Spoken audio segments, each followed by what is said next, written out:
Welcome along to the next edition of Weekend Winners. We've got plenty happening this weekend with our 4 APG finals being run. They're races 6, 7, 8 and 9. Race 6 is for the 2-year-old colts and geldings. Race 7 is for our 2-year-old fillies. Race 8 is for the 3-year-old mixed sex. And race 9 is our 4-year-old mixed sex. Plenty of talented types stepping out here, so hopefully you guys can find a winner or two. We'll be speaking to Matthew Nielsen and Matthew Elkins and getting their thoughts on how they think their runners might go. We're here with Matthew Nielsen. Your first drive on the Saturday night meeting is in race 4, Lochinvar Jag. Drawn slightly awkwardly, is on the outside of the front line, but he's a last start winner and he looks to be racing in relatively good form. What's the expectations from the barrier draw in amongst this field? It went well last week. His 2 runs have been good in Brisbane, but the draw makes it a bit sticky here. Probably have to drift back from there, and it does go up in class with the win last week. Just see how he races, handles his company. Yep. And in the next race, that's the open pace, you're aboard Tommy Lincoln. He's drawn 8 in this race. He's drawn to follow out the 1 American Outlaw. He's been racing in pretty fine form against some pretty hard horses. What's the expectations from the barrier draw? Would you be just looking to follow through, or will you be looking to get off the fence at some stage? Let's just follow through at the start, and hopefully the right ones. I think I've turned it up from out wide. Hopefully it can be from only 3 back the fence. I'm sort of happy enough with that, and he'll appreciate that draw, following, and if the breaks go his way, he won't be far away. Yep, and in the very next race, race 6, you're aboard Dig Big Demon, drawn 1 in the 2-year-old colts and geldings final. This fella was 4th up behind Dragon, who looks to be going really well at the moment. What's the expectations from the 1, and how do you think this fella will go in amongst this 2-year-old field? Yeah, I was happy enough with his run last week. Sort of similar field today, obviously. And I'm sure he won't be far away. And the rails draw will help him. And I'm sure he'll be in the top half of the field. Yeah. In the very next race, once again, you're driving Lochinvar Jules, drawn 10. This filly went pretty well here last week. 2 Tuesdays ago when she qualified, winning her heat. She's been racing in pretty fine form, only having the 2 starts, so she hasn't had a heap of racing, but she looks to be all class, this runner. What's expectations from the backline draw? Yeah, hopefully she should race well with her. Hopefully just get a good run. More sass. Price's filly obviously will be hard to beat with the front line draw. But I'm sure she'll be running on. Sort of wasn't happy the way she sort of travelled in front last week. She sort of a bit of stop and go, a little bit lost. But with the sit this week, I'm sure she'll hopefully run on into some sort of money. And as far as in the run, is there anywhere in particular you'd like to sort of land in amongst the field? Oh, the one she's following out, it raced well enough last week. Just depends. Hopefully land behind one of the better ones, which can take you into the race. And I'm sure she'll run a good race. Yeah. Yep. And your last drive on the card is Class to the Max, drawn 4. He's in the 4-year-old mixed sex final. He's drawn in the middle line there. Makes life a little bit hard. It's a decent sort of field with Speak the Truth drawn the outside. It's going pretty well at the moment. But what's expectations? Would you like to roll forward, or would you be more likely just to settle and hope to get home late? I thought the ground. I'd say he'd probably roll across and hopefully, the 3 would go forward and follow it across, I'd guess, and hopefully land behind one of the ones that just, hopefully it's got a place chance. And as far as the pick of your drive Saturday night, what would you be thinking is your best hope? Sort of even light, but just sort of hope Lochinvar Jules. I'm sure she'll be in the top 3, so we'll go with her. Yep, and thanks for that, Matthew. No worries, thanks.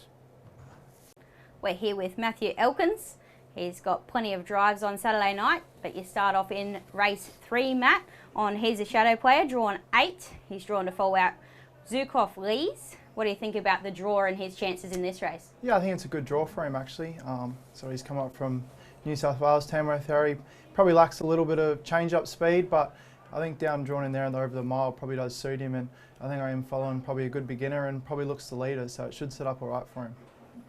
And then you're in the very next race, race 4 on Scotch and Ice with the same barrier draw. It's drawn 8, drawn to follow out Wahakan Dream. What do you think about this draw and this sort of a race for this fellow? Yeah, obviously barrier 8 again. It's never knocked barrier 8, so it's a good opportunity for horses to be on the fence. And first time I get to sit behind this guy back this preparation, he's always been a horse that I've had a bit of an opinion on from. So I'm pretty happy with the draw, and he should get a good enough trip along there. And in race 5, you finally get off the front line in barrier 1, but it's a pretty hard race, the open pace on American Outlaw. You're driving this horse for Chantel Turpin. What do you think its chances are from the 1? Yeah, obviously it's a big step up in grade this week.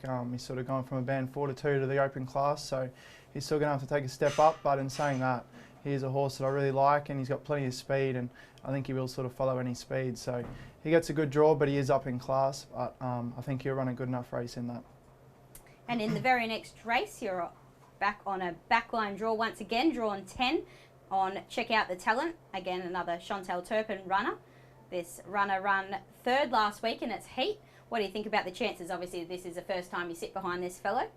Yeah, obviously first drive, it's sort of hard to line him up, but looking at his first up run last week, or his second up run last week, he was sort of pretty impressive, I think, in that heat. He sort of got held up behind a couple and made up real good late ground after being held up for a while, so that's always promising going forward. And it is a pretty strong race, but with the second line draw, we just get the chill out early and see what happens and drive from there, I think. And in the very next race, you're on your father's 2-year-old filly in Diamonds Are Ideal. She's drawn 3, so she gets a front line draw. She went really well last week when slicing through to run a really good 4th, which qualified her for this week's final. What do you think about her chances are off the front line draw? Yeah, it's going to be exciting. Actually, I have a drive for my father in a listed race. I think it's our first one, so that's good. Her heat run was actually full of merit. She hit the line probably the best in the race, and she had found some gaps a little earlier. She probably nearly wins the race. So no, it's pleasing going forward. 3 is probably a little tricky, but we'll try and find the handy enough spot up early and see if we can run into some money. And in the next race, you're aboard Bahamas Miss, another frontline draw, but she's drawn a bit wider in 5. She's in the 3-year-old mixed heat. She ran 4th last week in the heat. In the final she's in. She ran 4th in the heat. She's got slightly awkward barrier in 5, so what do you think her chances are off the wide draw? Yeah, it's going to be tough sort of going up against the boys and with an ugly draw, but her heat run, she actually improved a lot going to Albion Park and was a little unlucky there in the heat, running 4th just behind them. So on that run, she's not out of it, but it is going to be tricky from barrier 5.